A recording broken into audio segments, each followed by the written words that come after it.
अस्सलाम वालेकुम सत श्री अकाल जी। उम्मीद करना कि सारे ठीक हो दे। अच्छा जी, माशाल्लाह एक और स्टूडेंट पास होए ने मोहम्मद अवैस भाई ने फिरेंसे तो जीरो गलती हुई है इन्हां दी और इन्हां अपनी थ्योरी पास की जी। तुहानू बहुत बहुत मुबारक होवे।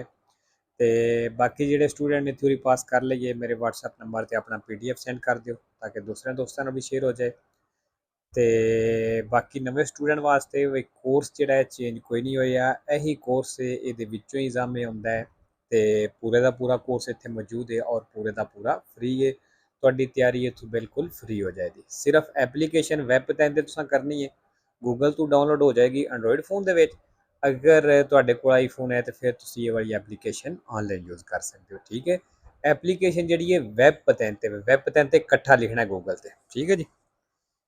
ते बाकी जी ਜਿਹੜੇ ਸਟੂਡੈਂਟ ਤਿਆਰੀ ਕਰ ਰਹੇ ਨੇ ਉਹਨਾਂ ਦੀਆਂ ਗਲਤੀਆਂ 4 ਜਾਂ 5 ਹੋ ਰਹੀਆਂ ਨੇ ਤੇ ਉਹਨਾਂ ਨੂੰ ਚਾਹੀਦਾ ਹੈ ਕਿ ਆਪਣੀ ਇਗਜ਼ਾਮੇ ਦੀ ਡੇਟ ਜਿਹੜੀ ਉਹ ਲੈ ਲੈਣ ਕਿ ਜਦੋਂ ਇਗਜ਼ਾਮੇ ਦੀ ਡੇਟ ਆਉਣੇ ਤੱਕ ਉਹ 4-5 ਜਿਹੜੀਆਂ ਗਲਤੀਆਂ ਹੁੰਦੀਆਂ ਨੇ ਜ਼ੀਰੋ ਤੱਕ ਆਰਾਮ ਨਾਲ ਆ ਜਾਂਦੀਆਂ ਨੇ ਜੇ ਅਗਰ ਤੁਸੀਂ ਥੋੜੀ ਬਹੁਤ ਵੀ ਮਿਹਨਤ ਕਰਦੇ ਹੋ। ਠੀਕ ਹੈ, ਤੇ ਅਗਰ ਕੋਈ ਐਸਾ ਸਟੂਡੈਂਟ ਹੈ ਜਿਹਦੀ ਇਗਜ਼ਾਮੇ ਦੀ ਡੇਟ ਨਜ਼ਦੀਕ ਆ ਗਈ ਹੈ, ਮਸਲਨ ਸੁਬਹ ਇਸ ਤਰ੍ਹਾਂ ਸਮਝ ਲਓ ਕਿ ਸੁਬਹ ਇਗਜ਼ਾਮੇ ਵੇ ਤੇ ਗਲਤੀਆਂ 4-5 ਹੋ ਰਹੀਆਂ ਨੇ, ਮਸਲਨ ਜ਼ਿਆਦਾਤਰ ਸਕੇ ਦੇ ਪਾਸ ਹੁੰਦੇ ਨੇ, ਕਦੀ ਕਦੀ ਵਿੱਚ 4 ਹੋ ਜਾਂਦੀਆਂ ਨੇ, 5 ਹੋ ਜਾਂਦੀਆਂ ਨੇ। ਠੀਕ ਹੈ, ਤੇ ਟੈਨਸ਼ਨ ਲੈਣ ਦੀ ਜ਼ਰੂਰਤ ਕੋਈ ਨਹੀਂ। ਸਕੇ ਦਾ ਜਿਹੜਾ ਹੈ ਆਸਾਨ ਹੀ ਹੁੰਦਾ ਹੈ।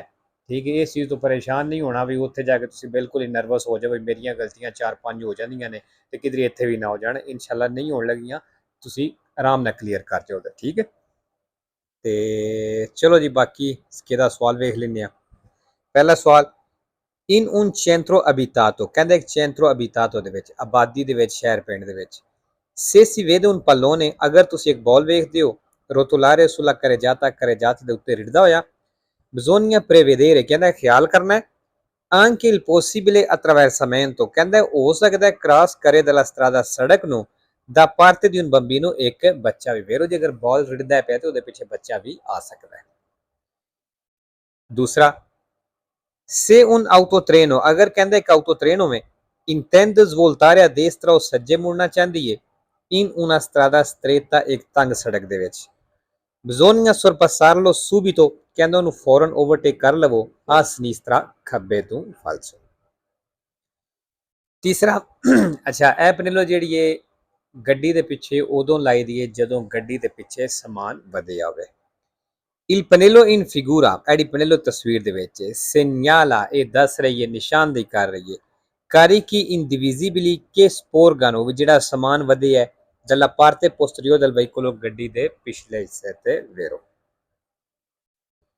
4 number, la patente di categoria B, ਕਹਿੰਦਾ B licence con codice armonizzato 9696 code ਦੇ ਨਾਲ consente di guidare autovetture, ਕਹਿੰਦੇ ਇਹਦੇ ਨਾਲ ਉਹ ਤੁਸੀਂ autovetture ਵਿੱਚ ਚਲਾ ਸਕਦੇ ਹੋ trainati un rimorchio, ਜਿਨ੍ਹਾਂ rimorchio tow ਚੈਨ ਕੀਤੀ ਹੋਵੇ non leggero, perché la massa massima utilizzata del complesso, ਕਿਉਂਕਿ ਇਸ ਕਹਿੰਦਾ ਪੂਰੀ ਗੱਡੀ ਦੀ ਜਿਹੜੀ ਇਜਾਜ਼ਤ ਦਿੱਤੀ ਗਈ ਹੈ non sia superiore, ਇਹ ਜ਼ਿਆਦਾ ਨਾ ਹੋਵੇ 4250 ਕਿਲੋਗ੍ਰਾਮੀ ਤੋਂ। ਵੇਰੋ ਜੀ ਇਸ ਲਾਇਸੈਂਸ ਦੇ ਨਾਲ ਤੁਸੀਂ ਇਹ ਗੱਡੀ ਚਲਾ ਸਕਦੇ ਹੋ। ਠੀਕ ਹੈ, ਵੇਰੋ। 5 number, la cifra minima dei massimali, ਕਹਿੰਦੇ ਜਿਹੜੇ ਮਾਸੀਮਾਲੀ ਦੇ ਮਿਨੀਮਮ ਪੈਸੇ ਹੁੰਦੇ ਨੇ della polizia di assicurazione RCA, insurance ਦੀ ਪਾਲਿਸੀ ਦੇ viene stabilita dalla legge, ਕਹਿੰਦੇ ਲੇਜੇ ਦੇ ਵਿੱਚ ਰੱਖੇ ਗਏ ਨੇ ਜਾਂ ਲੇਜੇ ਦੇ ਵਿੱਚ ਰੱਖੇ ਜਾਂਦੇ ਨੇ। ਵੇਰੋ ਜੀ। ਅੱਛਾ ਜੀ, ਲੇਜੇ ਸਵਾਲ ਦੇ ਐਂਡ ਤੇ ਆਵੇ, ਜਿਸ ਤਰ੍ਹਾਂ ਹੁਣ ਇੱਥੇ ਆਏ ਹੈ ਸਵਾਲ ਵੇਰੋ, ਇਸ ਸਵਾਲ ਦੇ ਵਿੱਚ ਕਿਧਰੇ ਆ ਜਾਵੇ ਤਾਂ ਸਵਾਲ ਫਾਲਸ ਹੋਏ। 6 number, in presenza del segnale raffigurato, ਨਿਸ਼ਾਨ ਦਿਖਾਏ ਗਏ ਦੀ ਮੌਜੂਦਗੀ ਵਿੱਚ bisogna comportarsi in modo, ਕਹਿੰਦਾ ਇਸ ਨਿਸ਼ਾਨ ਦੀ ਮੌਜੂਦਗੀ ਵਿੱਚ ਇਸ ਤਰ੍ਹਾਂ ਦਾ ਰਵੱਈਆ ਸਲੂਕ ਰੱਖਣਾ ਆਪਣਾ da non costituire pericolo, ਕੋਈ ਖਤਰਾ ਨਾ ਬਣੇ, o il tralcio, ਤੇ ਰੁਕਾਵਟ ਵੀ ਨਾ ਬਣੇ per i ciclisti, ਸਾਈਕਲ ਵਾਲਿਆਂ ਵਾਸਤੇ। ਵੇਰੋ। ਅੱਛਾ ਜੀ, ਕੋਸਟੀਟੂਇਰੇ ਆਇਆ। ਠੀਕ ਹੈ, ਇਹ ਪੁੱਛ ਲੈਣਾ ਮੇਰੇ ਖਿਆਲ ਨਾਲ ਵੈਸੇ ਸੈਂਪਰੇ ਵੇਰੋ ਤੇ 3 ਜਾਂ 4 ਫਾਲਸੋ ਨੇ। ਠੀਕ ਹੈ, ਕਨਫਰਮ ਕਰ ਲੈਣਾ ਜਿਹਨੂੰ ਨਾ ਪਤਾ ਹੋਇਆ। 7 ਨੰਬਰ ਜੀ, ਨਿਸ਼ਾਨ ਦਾ ਕੀ ਮਤਲਬ ਬਣਦਾ ਵੀ 300 ਮੀਟਰ ਅੱਗੇ ਜਾ ਕੇ ਸੱਜੇ ਮੁੜਦੇ ਹੋ ਤੁਹਾਨੂੰ ਪਾਰਕਿੰਗ ਮਿਲ ਜਾਏਗੀ। Il segnale raffigurato preannuncia, ਜਿਹੜਾ ਨਿਸ਼ਾਨ ਦਿਖਾਇਆ ਗਿਆ ਦੱਸ ਰਿਹਾ di procedere oltre, ਬਈ ਕਿਧਰੇ ਹੋਰ ਤੇ ਚਲੇ ਜਾਓ, perché il parcheggio è riservato, ਕਿਉਂਕਿ ਪਾਰਕਿੰਗ ਜਿਹੜੀ ਹੈ ਰਿਜ਼ਰਵ ਹੈ। ਫਾਲਸੋ। 8 number, La striscia bianca discontinua in figura, ਜਿਹੜੀ ਚਿੱਟੀ discontinue ਲਾਈਨ ਤਸਵੀਰ ਦੇ ਵਿੱਚ si trova solo, ਕਹਿੰਦਾ ਸਿਰਫ ਮਿਲੇਗੀ nelle strade a senso unico ਸੜਕ ਦੇ ਵਿੱਚ। ਫਾਲਸੋ ਜੀ, senso unico ਨਹੀਂ, doppio senso ਵਿੱਚ ਵੀ ਇਹ ਮਿਲ ਸਕਦੀ ਹੈ। ਠੀਕ ਹੈ, ਤੇ trova solo ਕੁਛ ਐਵੇਂ ਜੀ, ਪੁੱਛ ਲਵਿਆ ਜੇ। 9 ਨੰਬਰ, ਅੱਛਾ ਜੀ 9 ਨੰਬਰ ਪਨੇਲੋ ਦਾ ਕੀ ਮਤਲਬ ਹੈ? ਇਹ ਦੀਵੇ ਤੋਂ ਦੀ ਸੋਸਤਾ ਵਾਲੇ ਨਿਸ਼ਾਨ ਦੇ ਥੱਲੇ ਵੀ ਲੱਗੀ ਹੋ ਸਕਦੀ ਹੈ। ਇਹਦਾ ਕੀ ਮਤਲਬ ਬਣੇਗਾ ਬਈ ਇਸ ਦਿਨ ਇਸ ਟਾਈਮ ਦੇ ਵਿੱਚ ਸੋਸਤਾ ਕਰਨਾ ਮਨਾ ਹੈ, ਕਿਉਂ? ਗੱਡੀ ਸਫਾਈ ਕਰਨੀ ਹੁੰਦੀ ਹੈ ਸੜਕ ਦੀ। ਠੀਕ ਹੈ ਜੀ। Il pannello integrativo in figura, ਜਿਹੜੀ ਪਨੇਲੋ ਤਸਵੀਰ ਦੇ ਵਿੱਚ indica i giorni, ਕਹਿੰਦਾ ਦਿਨ ਦੱਸ ਰਹੀ ਹੈ, e le ore, ਤੇ ਟਾਈਮ ਦੱਸ ਰਹੀ ਹੈ, ਘੰਟੇ ਦੱਸ ਰਹੀ ਹੈ। in cui si effettuano operazioni di pulizia, ਬਈ ਇੱਥੇ ਜਦੋਂ ਸਫਾਈ ਕਰਦੇ ਨੇ della strada ਸੜਕ ਦੀ, con autospassatrici ਦਾ ਮਤਲਬ ਸਫਾਈ ਕਰਨ ਵਾਲੀ ਗੱਡੀ ਦੇ ਨਾਲ ਬੇਰੋ।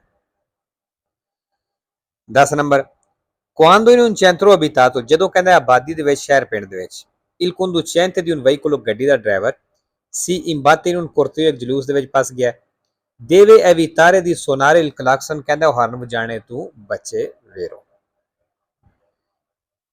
11 number, fuori dai centri abitati, ਆਬਾਦੀ ਤੋਂ ਬਾਹਰ, ਸ਼ਹਿਰ ਪਿੰਡ ਤੋਂ ਬਾਹਰ, il conducente che deve sostare, ਕਹਿੰਦਾ ਉਹ ਡਰਾਈਵਰ ਜਿਹਨੇ ਸੋਸਤਾ ਕਰਨਾ ਹੈ, all'obbligo, ਉਹਦੇ ਤੇ ਲਾਗੂ ਹੁੰਦਾ ਹੈ, di collocare il veicolo, ਕਿ ਉਹ ਗੱਡੀ ਨੂੰ ਸ਼ਿਫਟ ਕਰੇ, ove possibile, ਜਿੱਥੇ ਕਹਿੰਦਾ ਮੁਮਕਨ ਹੈ ਉੱਥੇ ਗੱਡੀ ਨੂੰ ਸ਼ਿਫਟ ਕਰੇ, ਫੌਰੀ ਦਲਾ ਕਰੇ ਜਾਤੇ ਤੋਂ ਬਾਹਰ। ਵੇਰੋ ਜੀ, ਅਗਰ ਤੁਸੀਂ ਸੋਸਤਾ ਕਰਨਾ ਚਾਹੁੰਦੇ ਹੋ ਤੇ ਕਰੇ ਜਾਤੇ ਤੋਂ ਗੱਡੀ ਬਾਹਰ ਕੱਢਣੀ ਮੁਮਕਨ ਹੋਵੇ, ਮਤਲਬ ਬਾਹਰ ਕੱਢ ਸਕਦੇ ਹੋ ਉਹ, ਤੇ ਬਾਹਰ ਕਰਕੇ ਜਿਹੜਾ ਹੈ ਉਹ ਸੋਸਤਾ ਕਰਨਾ ਹੈ। ਅਗਰ ਬਾਹਰ ਗੱਡੀ ਨਹੀਂ ਨਿਕਲ ਸਕਦੀ ਫਿਰ ਸੱਜੇ ਕਿਨਾਰੇ ਦੇ ਨਾਲ ਕਰੋ।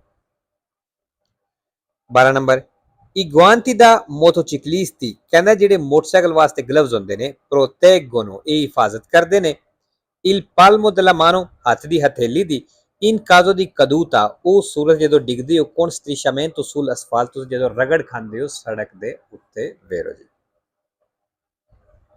13 number, dopo un incidente stradale, ਕਹਿੰਦਾ ਐਕਸੀਡੈਂਟ ਤੋਂ ਬਾਅਦ, il scorritore, ਜਿਹੜਾ ਮਦਦ ਕਰਨੇ ਵਾਲਾ ਹੈ, che interviene, ਮਤਲਬ ਜਿਹੜਾ ਮਦਦ ਕਰਦਾ ਹੈ, deve valutare bene la situazione, ਕਹਿੰਦਾ ਹਾਲਾਤ ਦਾ ਚੰਗੀ ਤਰ੍ਹਾਂ ਅੰਦਾਜ਼ਾ ਲਾਵੇ, per proteggere gli infortunati, ਜ਼ਖਮੀਆਂ ਦੀ ਹਿਫਾਜ਼ਤ ਕਰਨੇ ਦੇ ਲਈ, da altri pericoli, ਦੂਸਰਿਆਂ ਖਤਰਿਆਂ ਤੋਂ ਵੇਰੋ। ਅੱਛਾ ਜੀ, valutare ਆਇਆ sempre vero, ਤੇ 2 ਫਾਲਸੋ ਨੇ। ਠੀਕ ਹੈ। 14 number, nel intersezione a livelli sfalsati, ਕਹਿੰਦਾ ਉਸ ਚੌਕ ਦੇ ਵਿੱਚ ਜਿੱਥੇ ਲਿਵੈਲੀ ਸਫਲਸਾਤੀ ਹੁੰਦੇ ਨੇ, ਮਤਲਬ ਸੜਕਾਂ ਦਾ ਲੈਵਲ ਉੱਚਾ ਨੀਵਾਂ ਹੁੰਦਾ ਹੈ। ਇਹ ਨਹੀਂ ਵੀ ਸੜਕ ਜਿਹੜੀ ਹੈ ਉਹ ਟੁੱਟੀ ਭੱਜੀ ਹੈ, ਮਤਲਬ ਇੱਕ ਸੜਕ ਉੱਤੋਂ ਦੀ ਗੁਜ਼ਰ ਜਾਂਦੀ ਹੈ, ਇੱਕ ਥੱਲਿਓਂ ਦੀ ਗੁਜ਼ਰ ਜਾਂਦੀ, ਜਿੱਥੇ ਓਵਰਪਾਸ ਨੇ, ਅੰਡਰਪਾਸ ਨੇ। ਠੀਕ ਹੈ, ਕਹਿੰਦਾ ਉਸ ਚੌਕ ਦੇ ਵਿੱਚ non valgono i limiti massimi generali di velocità, ਕਹਿੰਦਾ ਮੈਕਸਿਮਮ ਸਪੀਡ ਲਿਮਟ ਕੋਈ ਨਹੀਂ ਵਾਲੀ ਹੁੰਦੀ ਉੱਥੇ, ਵੈਲਿਡ ਲਾਗੂ ਕੋਈ ਨਹੀਂ ਹੁੰਦੀ। ਫਾਲਸੋ। 10 ਨੰਬਰ ਜੀ, ਨਿਸ਼ਾਨ ਦਾ ਕੀ ਮਤਲਬ ਹੈ? ਇਹ ਨਿਸ਼ਾਨ ਉੱਥੇ ਲੱਗਿਆ ਜਿੱਥੇ ਸਾਈਕਲ ਦਾ ਰਿਜ਼ਰਵ ਰਸਤਾ ਖਤਮ ਹੁੰਦਾ ਹੈ, ਉੱਥੇ ਇਹ ਨਿਸ਼ਾਨ ਲੱਗਿਆ। il segnale raffigurato è posto, ਜਿਹੜਾ ਨਿਸ਼ਾਨ ਦਿਖਾਇਆ ਗਿਆ ਲੱਗਿਆ in corrispondenza, ਉੱਤੇ della fine della pista ciclabile, ਜਿੱਥੇ ਪਿਸਤਾ ciclabile ਖਤਮ ਹੁੰਦਾ, ਕਹਿੰਦਾ ਉੱਥੇ ਇਹ ਨਿਸ਼ਾਨ ਲੱਗਿਆ। ਵੇਰੋ। ਤੇ ਲੋ ਜੀ, ਅੱਜ ਦੀ ਵੀਡੀਓ ਇੱਥੇ ਖਤਮ ਹੁੰਦੀ ਹੈ। ਇਨਸ਼ਾਅੱਲਾ ਮਿਲਦੇ ਹਾਂ ਨੈਕਸਟ ਵੀਡੀਓ ਤੇ। ਓਕੇ ਜੀ।